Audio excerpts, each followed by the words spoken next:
Discipline चॅलेंजचा दिवस आज 11वा. सकाळ सकाळी उठलो, फ्रेश झालो, अभ्यासाला बसलो. अभ्यास झाला होता की लगेच ग्राउंडला गेलो. ग्राउंडवर गेल्या गेल्या इकडे अमित भाऊचा चाललेला वर्कआउट.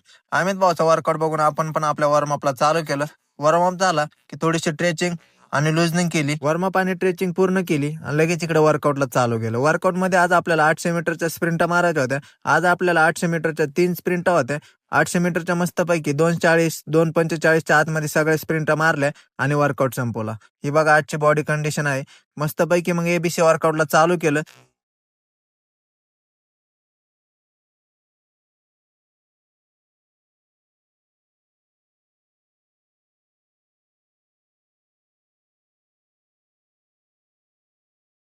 सगळं एबीसी वर्कआउट पूर्ण केला. इकडे येऊन स्ट्रेचिंग केली. स्ट्रेचिंग वगैरे झाली होती की घरी आलो. घरी आल्यावर पहिले फ्रेश झालो, वर्दी घातली आणि लगेच आपला डाएट खायला घातला. डाएट खाऊन झाला की लगेच ड्युटीला. ड्युटीला गेल्यावर आपल्याला अभ्यासासाठी एक चांगली जागा बघितली. मस्तपैकी तिथं बसून मॅथचं एक लेक्चर पूर्ण केलं. मॅथचं एक लेक्चर झालं. मॅथचं लेक्चर झाल्यावर थोडीशी ड्युटी केली. ड्युटी झाल्यावर दुसऱ्या पॉईंटवर आल्यावर इथं पण आपल्याला शांतता वाटली, म्हणून इथं पण ग्रामरचं पुस्तक काढलं आणि वाचत बसलो. थोडासा अभ्यास झाला की इकडे येऊन मस्तपैकी उसाचा रस प्याला. दिवसभर ड्युटी केली. घरी गेलो, जेवण केलं आणि सरळ लायब्ररीत जाऊन अभ्यास करत बसलो. मस्तपैकी सगळा अभ्यास वगैरे पूर्ण केला आणि शिवचरित्र वाचायला घेतलं.